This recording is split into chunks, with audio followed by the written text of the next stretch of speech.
Ever wasted precious time manually adding your company logo or important project details to every single page of your printed Excel reports? Well, say goodbye to that tedious task because today we're unlocking the secret to effortlessly applying the same header to every page in your Excel printout, ensuring your documents look professional and your data is always easily identifiable.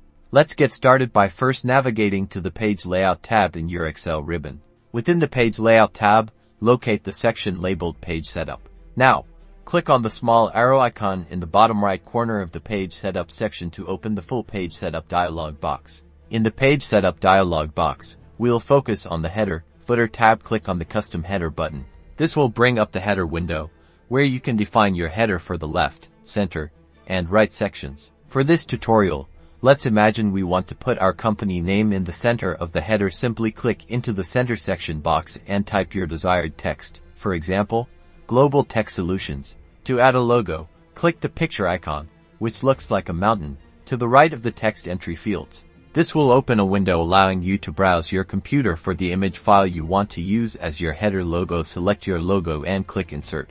You can then adjust the size of your logo using the formatting options or by manually resizing it within the header preview. You can also add page numbers, dates, or file paths to the other sections if needed, using the dedicated buttons provided. Once you're happy with your header, click OK in the header window.